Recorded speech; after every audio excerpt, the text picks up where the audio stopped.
नमस्ते चिकित्सा और स्वास्थ्य कार्यक्रम के ऑडियो करी में आप लोग के स्वागत करत हैं जा। जी हाँ, ये साप्ताहिक प्रोग्राम जो है स्वास्थ्य मंत्रालय के सहयोग से आप लोग तक पहुँचावल जाला, जेकर में हमने एक विषय पर बात करे जा, खासकर स्वास्थ्य के बारे में जहाँ बात बाती त हमने आज जो विषय पर बात करते हैं जा वो है अंतर्राष्ट्रीय स्तर पर HIV एड्स। ई दिवस जो है 1 दिसंबर के मनावल जाला। मॉरिशस में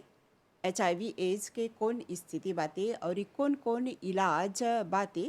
इस सब के बारे में आज हमने आप लोग के जानकारी देवब जा।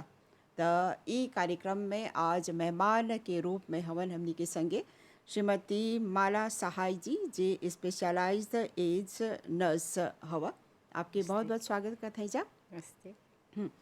तो आप जैसे एगो स्पेशलिस्ट हवा, एड्स नर्स हवा, सबसे पहला हम आपसे ई जाने खोजती कि मॉरिशस में एड्स के स्थिति कौन सी बा, ओकर स्टैटिस्टिक कितना बतलावेला, कितना जना बीमार बाती। हमने के देश में मॉरिशस में पहला केस रहल 1987 में, तब ले क्यूमुलेटिव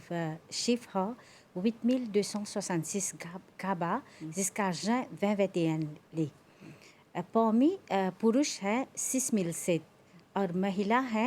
2259। हमने के प्रेवालेंस बा N.2% above 15 ans से ऊपर बा। हमने के का रोज के हर महीना के उगमोते हुए था। और हमने के फोंडाशो रहल पीपल हु इंजेक्ट ड्रग्स रहल पमी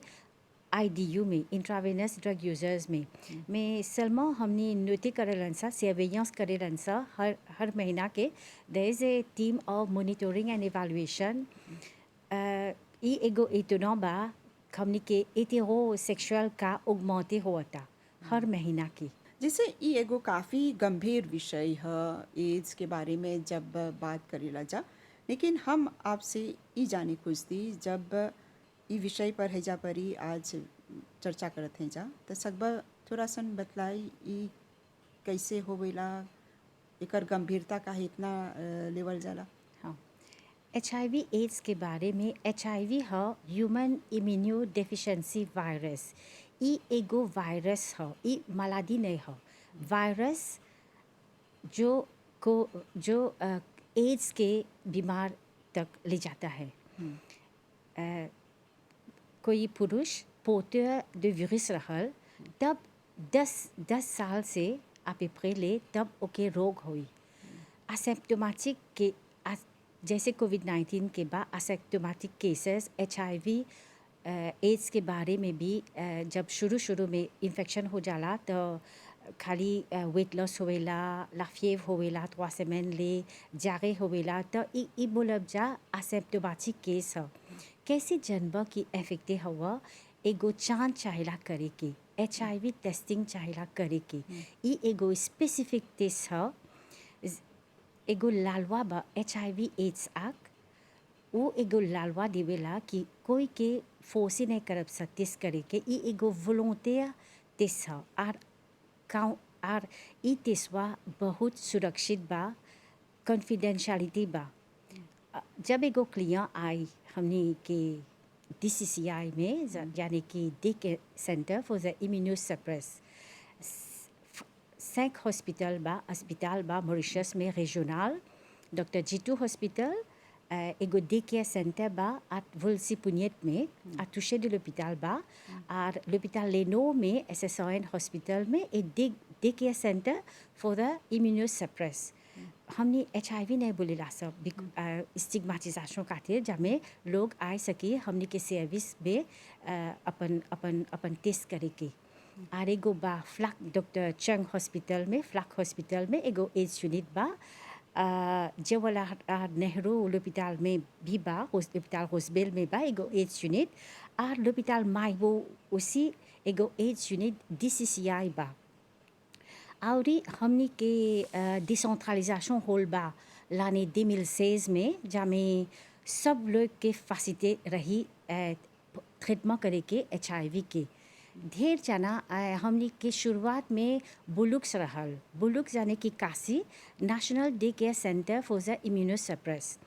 ओके शिफ्टे करके कैपिटल में ले जा रहे सब पोलवी के हॉस्पिटल के आतुशे में। तब हुआ से डिसेंट्रलाइजेशन लाने 2016 में होल बा। तब जोन जोन मरीज फ्लैक में रहेलन सा ओकरा भीड़े रही ट्रीटमेंट करे के फासिल रही आए जाए के और डिसेंट्रलाइजेशन होल बा 2016 में एगो ट्रीटमेंट एगो लॉन्ड्रोit ajouté हो गल बा सुयाक हॉस्पिटल में ट्रीटमेंट देला सा और इव कॉन्टें कम्युनिटी हॉस्पिटल में ट्रीटमेंट देला सा ई फैसिलिटी करी आर एगो फैसिलिटी कर देवेला सा हमनी के डे केयर सेंटर ओकरा ट्रांसपोर्ट रम्बूर्से करेला सा। यानी एगो रोगी जब आल जे इन्फेक्टे बाटे ओकरा ई सब सुविधा प्रदान करल जाला यानी ट्रांसपोर्ट देवल जाला। हाँ ओकरा रम्बूर्से करेला parce que la plupart हमने के पेशेंट इंट्रावेनस ड्रग यूजर्स बा जोन कोई के सोशल डिस्टर्बेंस बा प्रॉब्लम बा काम ने करेलन सा पहुँचो में हवन सा तो ओकरा हमने मिनिस्टर ला santé कैसे encourager करी के है की पॉपुलेशन बोले जाला जाने कि इंजेक्शन IDU में कमर्शियल सेक्स वर्कर्स में एंड मैन हैविंग सेक्स विद मैन ये की पॉपुलेशन कैसे हमने ओकरा आचरे करलन सा जमे वो हाई रिस्क पॉपुलेशन बा उस पॉपुलेशन में ढेर कोई HIV पॉजिटिव बा कैसे हमने के मॉरिशन को प्रोटेजे करब सा तो ओकरा है फैसिलिटी देला सा। जिसे आप बोलत हवा ई सुविधा प्रदान करल जाला और स्टैटिस्टिक भी जैसे आप देला 8000 से ऊपर जना के ई वायरस बाती। हाँ लेकिन आपसे हम ई जाने खोजती जैसे आप ई यूनिट में हवा स्पेशलिजे हवा जब एक जना आवेला वो इन्फेक्टे बाते हाँ तो उ लोग के संभाले के उ लोग के गाइडेंस दे के आप लोग के कैसे हिचकिचाहट होवेला कैसे करेला जा आप लोग? हमने के यूनिट्स में हमने के कस्टमर केयर ढेर बा हमने स्ट्रेस देवेला ऐसा कस्टमर केयर जब एगो जना आवेला स्टिग्माटिसे बा एगो गर्भवती एग्जाम देला एगो वुमन हु इज प्रेग्नेंट गर्भवती बा आवेला ओते होवेला तो हमने ओकरा खुशी से वेलकम करीला सा ओकरा एगो रूम में डालीला सा एगो रूम में खाली मैं स्पेशलाइज नर्स रही और पेशेंट रही तब हमने दिमियतों ले बात करब सा ओ रोई महिला रोई ओकर प्रॉब्लम बतलाई सुनब सा तब एक्सप्लिके करीला सा एजुकेशन थेरापेटिक है बहुत इम्पोर्टेंट बा यही हमने के ट्रस्ट मिलेला ट्रीटमेंट करे के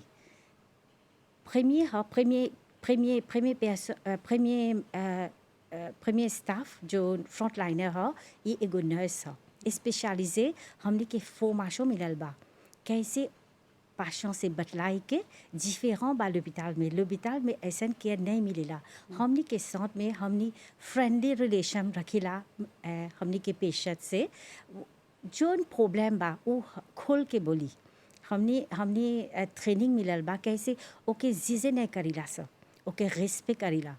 तब वो आए ट्रीटमेंट करे खातिर parce कि ई आए ओकर लड़का लोग आए ओकर पति ओकर पत्नी आए तो अगर हमने के प्रीमियर फ्रंट लाइन में फेल हो जाएला सा तो नहीं सके सब कंटिन्यू करे कि ई वायरस HIV ये बहुत डेंजरस बा mais seulement ट्रीटमेंट जब जो लोग करी ट्रीटमेंट तो फासिल बा तो यानी एगो महिला आल या एगो पुरुष आल बराबर जोन बातें आप लोग के परेला लोग के संगे बातचीत करे के लोग संगे पूरा जानकारी ले के कैसे लोग के ये सब इन्फेक्शन होल बातें। हाँ ओके एक्सप्लिके करेला सा डॉक्टर से कंसल्टेशन ले डॉक्टर उसका डिस्क्लोजर करी हमने वो करब सा तब हमने एजुकेशन थेरापेटिक करब सा ओके एक्सप्लिके करीला हियाँ खून निकाले के बा ओके विजिट करेला सा हमने के डिपार्टमेंट में जब वो अलग से बैठी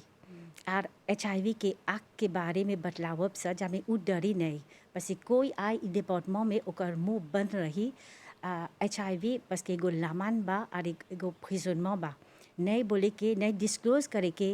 ओकर प्रॉब्लम वही जानी ओकर प्रॉब्लम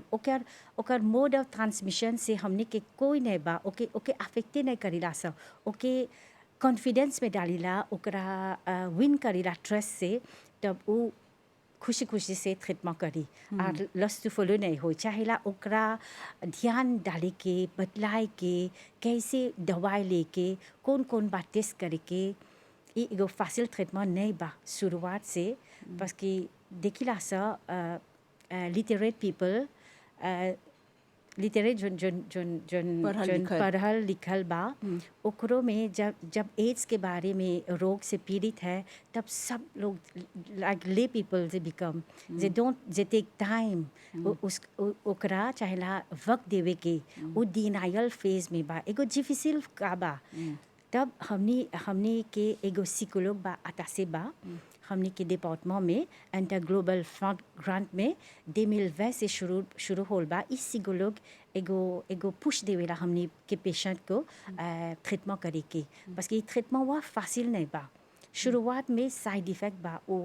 एंटी रिट्रोवायरल थेरेपी हमनी के मोरिस में highly active anti retroviral drugs बा जो l'Amérique में सेवी करेला auparavant में 10 गो comprimé एगो patient लेवे हन आज एगो comprimé बा atripla ले une seule fois par jour उ निमन से जी अपन ट्रीटमेंट ले अपन कापत सेवी करे तब ओके ओकर विरस बेसे हो जाला यानी कि एगो चार्ज विरल इंडिटेक्टेबल हो जाला वो आदमी नॉर्मल हो जाला सकी संबंध रखे कंडोम के बिना अपन पार्टनर फिडेल से सलमा ओकरा STI सेक्सुअली ट्रांसमिसिबल इन्फेक्शन नहीं हो के बा ओकर फिडेलिटी बा तो ई कंट्रोले करब सा विरसवा के माला जी जिसे हमने के आप ये बोला कि इतना व्यवस्था बातें इतना सेवा प्रदान करल जाला जे लोग एफिकते हवन सा आप से हम ई जाने खुजती एगो व्यक्ति के जे एफिकते बातें तो ओकर इलाज कितना समय लेक चलेला ओके हमने के देश में ओपामा लोग सिदिकात एगो बारेम रहल हमने के देश में तरक्की नहीं रहल तो हमने के ट्रीटमेंट शुरू होल सिदिकात देशों में शुरू कर ली सा तब 350 ले मेडिकामेंट पर रहलन सा तब 500 सिदिकात में अब world health organisation guidelines test and treat शुरू होल बा 2017 से जैसे आज टेस्ट एंड ट्रीट जैसे आज एफेक्टे हुआ जा tout de suite médicament में डाल दिला सा irresponsable जोन बा ओकर सिदिकात ए वो médicament जीवन भर चाहेला लेके parce कि ढेर कॉम्प्लिकेशन होई médicament वो फासिल नहीं बा लेके चाहेला रोज के इसी समय में लेके कोनो différents médicaments बा जो डॉक्टर décider करी कौन médicament में डाले के एगो थ्री थेरापी बा और एगो बी थेरापी बा और एगो मोनोथेरापी बा थ्री थेरापी है फ्री ड्रग्स 3 médicament बा चाहेला 2 बार लेके और बी थेरापी 2 गो बा चाहेला 2 बार लेके और मोनोथेरापी एक हला दिन में चाहेला लेके ओकरा चाहेला लेया पर लेवे के ओ मांझी जब लेया पर नहीं लेबा तो विरसवा ऑगमेंटे होई अपन शरीर में चाहेला लेया रिस्पेक्टे करे के si c'était gramatin लेबे शुरुआत करबा तो रोज के c'était gramatin चाहेला लेके एगो व्यक्ति नहीं लेलक मान ल तो tout de suite जैसे खापले होई तो चाहेला ओकरा दवाई लेके हाँ तो मान ला कोई भुला गल नहीं लेलक जैसे आप बोलत हवा 7 बजे फजीर के जे शुरू कलक ओकरा चाहे है ये बेरा ओकरा हाँ, लेके हाँ। कोई अगर एक समय लेक नहीं लेलक तो ओकरा चाहेला डॉक्टर के से मिले तब चार्ज करब सा देखब सा कौन देगा वो विरसवा कर ले बा ओकर लेको में टेस्ट स्पेसिफिक है सिलिकाट बा सिलिकाट मेजरे करब सा कौन लेवल में बा और वायरल लोड ये एगो नूवो टेस्ट है वायरल लोड ओकरा NML में मेजरे करब सा कितना विरस बा ओकर शरीर में तो जैसे ई बोला कि अभी जोन बातें 8,000 से ऊपर जना के ई HIV एड्स बातें ओकर में 2,000 के लगभग महिला बातें हाँ कौन उम्र के व्यक्ति जस्ती प्रभावित होवेला और ई स्थिति अभी जैसे दिखी राजा मॉरिशस में ढेर कोई ई ड्रग्स के सेवन करेलन सा। हाँ 15 à 45 ans में ऑब्जर्व करीला सा ढेर लोग HIV से पीड़ित बा ई एगो वॉलंटियर टेस्ट रही ओके जोन जना के रिस्क ले लेबा त ओ आई साथ में डिपिस्ताज करे आ डिपिस्ताज seulement मिनिस्टर ऑफ हेल्थ में नहीं बा डिस्पेंसर एड्स यूनिट में नहीं बा l'hôpital वो कैजुअलिटी में सकबा सकरे और ONG में भी टेस्ट करेलन सा जैसे कि पिल्स और कट एल्बा और एगो क्लिनिक प्रिवे में सकबा करे टेस्टवा अगर आपके टेस्ट निगेटिव है इस अच्छा है परंतु एगो खास रही तो deuxième टेस्टवा कॉन्फर्मेशन चाहेला करे के मिनिस्टर ला santé के parce que virologie contrôle करेला है l'épidermie की यानी जब ये विषय पर बात करते हैं जा जैसे शुरू में आप बोला कि ई एगो स्टिग्मा हा ढेर कोई आगे नहीं आवे खोजेलन सा शर्मा लं सा या डेरा लं सा उ लोग के पारिवारिक या सामाजिक जीवन पर एकर असर पड़े सकी त होवेला ऐसन केस। हाँ ढेर के केस बा जैसे नहीं सकेला बोला अपन पत्नी के एगो महिला जो डिटेक्टिव बा पॉजिटिव ओकरा टाइम समय देला सा ओकरा फोर्से नहीं करीला बस ट्रीटमेंट शुरुआत में सब उछल पुछल रोई ओकर दिमाग में ओकर लाते फाचिगे होई पौसे करी के जाए बोली ओकरा समय देला सा तब अपन पत्नी के डिस्क्लोज करेला कबो कबो जो ई एगो फासिल काम नहीं बा तो जो पेशेंट है नहीं सके करे कामवा वो हमनी लोग ओकर परमिशन से सकब सा वो नहीं सके बोली ओकर परमिशन से एक्सप्लिके करे लानसा ओकर पत्नी के तब जुट जाला सा मेजिकामों में और एगो महिला जो इन्फेक्टेड बा HIV एड्स से ओकर पुरुष टेस्ट करी त नेगेटिव बा त कैसे सकब इन दोनों के जीवन में मिलाए के एगो ट्रीटमेंट बा वो आदमी पुरुष करी ओकरा प्रेप में एगो मेजिकामों हो एड्स के ले रोज के एगो ट्रीटमेंट देला सा वो आग्री होई तब देला सा वो जीवन भर ले और वो बिना कापुट से सकी संबंध रखे और जीवन भर के वो मेडिकामेंट ले और क्लिनिक में ट्रीटमेंट लेवेला 3 mois। ठीक ये जो विषय बातें काफ़ी पेचीदा बातें एकर पर अगर बात करब जा ढेर चीज़ बा बात करे के लेकिन अभी स्थिति ई बातें दुनिया भर में जो बातें ये ड्रग के जो सेवन बातें फैल गल बातें हाँ और ये मॉरिशस में एकरा नियंत्रण में रखे के भरसक प्रयास करल जाता और ये जे लोग ई इन्फेक्टे होवे लं सा HIV एड्स से उ लोग के भी बचाए खातिर व्यवस्था करल गल बातें तरह तरह के इलाज भी बातें और जैसे आप लोग स्पेशलिजे हव जा आप लोग के परेला मानसिक रूप से तैयार रहे के ऐसन मरीज लोग के देखे खातिर तो कौन कौन तरह के ट्रेनिंग आप लोग के मिलेला। हमने के ट्रेनिंग इंटरनेशनल मिलेला हमने लारियों में फॉर्मे होलन सा एगो स्टाज करीला सा कैसे ट्रीटमेंट करेलन सा लारियों में डॉक्टर हमने के स्पेशलाइज एज नर्स के ट्रेनिंग डॉक्टर कैथरीन गो करे रहल डॉक्टर वो के ट्रेनिंग बा डिप्लोमा बा तब ऐसे चाहेला हमने के माइंडसेट चेंज करे के हम ऐसे नर्स नहीं रही सा ट्रेनिंग के बाद हमने चेंज हो गई सा कोनो पाशों के जिजे नहीं करे के बा वो MSM बा ट्रांसजेंडर बा कमर्शियल सेक्स बा ओकर ढेर पटनिया बा नहीं चाहेला जिजे करेगी ये एगो डिफिसिल बात हो हमने काबू में ले रंजन सा और जोन लोग टॉक्सिकोमानी को बा ओकर भी डिस्क्रिमिनेशन नहीं करेला सा अपन डिपार्टमेंट में सब कोई के एक गाल देखेला सा मेम क्या देला सा एगो इंट्रावेनस ड्रग यूज़र के या एगो महिला हेटेरोसेक्सुअल के या एगो कमर्शियल सेक्स वर्कर हमने अच्छा से काम करेला सिल्मा स्टिग्माटिजेशन ये एगो बाधा हो गल बा हमने के काम में बस कि बुको पाशन लोग पेजी देवी हो जालन सा स्टिग्मा के कारण नहीं आवेदन से ट्रीटमेंट करे के और हमनी के टॉक्सिकोमानी को कंट्रोल करने के लिए नीडल एक्सचेंज प्रोग्राम बा वो हम रिडक्शन करेला सा सिस्लोसिस करेला सा ऊंचे लील में जो सॉइल नीडल है एक्सचेंज करेला न्यू नीडल से जामे ई रोग HIV एड्स के रोग जिमिने करे के और मेथाडोन थेरेपी सब्स्टिट्यूशन भी बा सब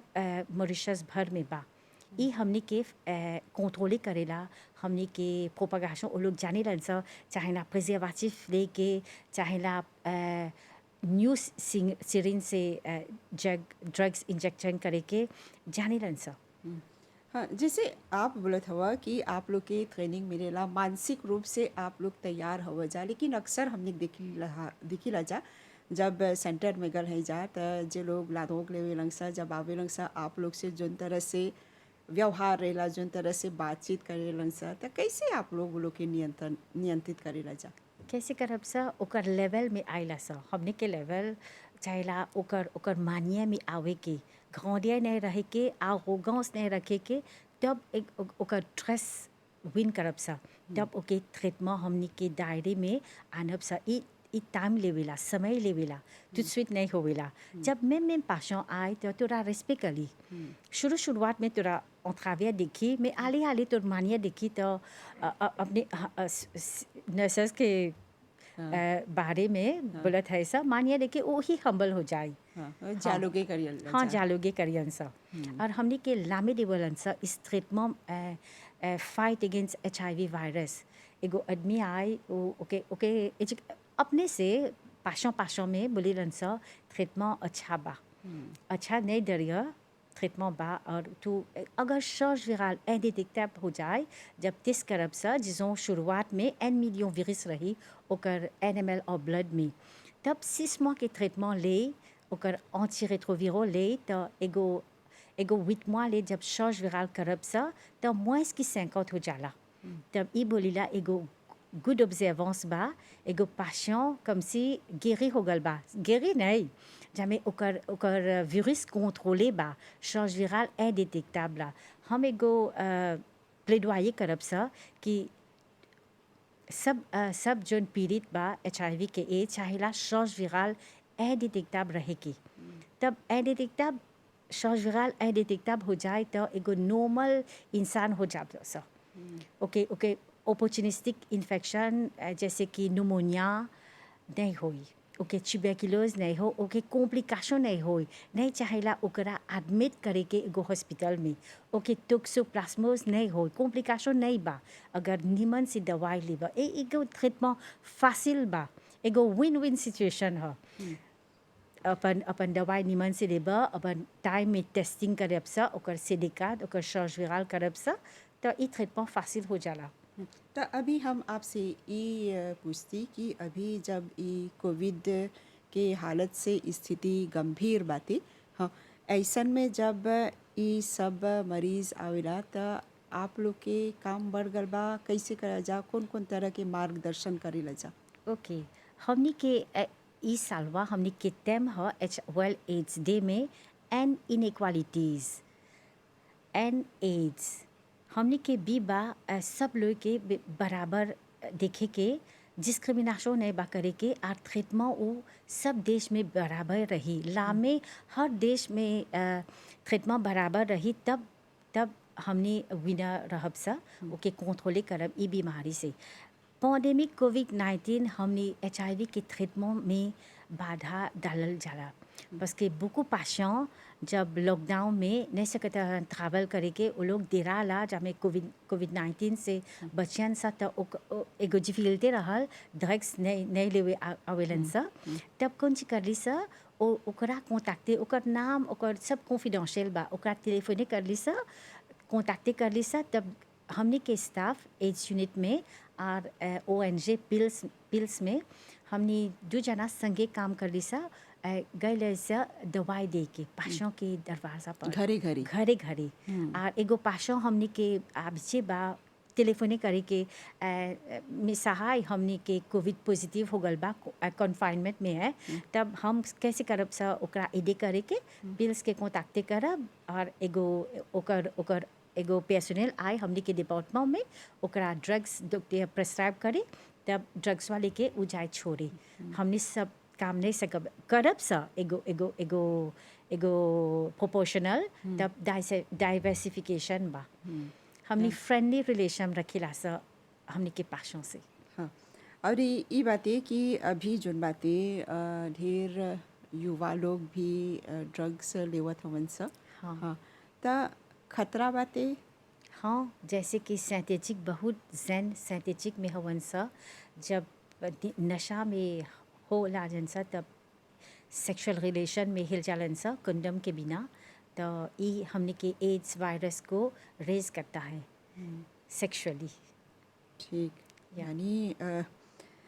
अभी जोन बातें कैसे सकब जा बोली आपके हिसाब से ये स्टैटिस्टिक जोन आप देला त बढ़ता स्थिति की कमती होवता नहीं स्थिति गंभीर बा बढ़ता हर महीना के नुवोका होवेला तो कैसे ऑब्जर्व करीला सा इंट्रावेनस ड्रग यूजर्स में जिमिनी हो गल बा हेटेरोसेक्सुअल में ढेर का बा आज हमने के चाहेला इनोवेशन करे के आज फेसबुक बा ग्राम बा बहुत डेवलपमेंट बा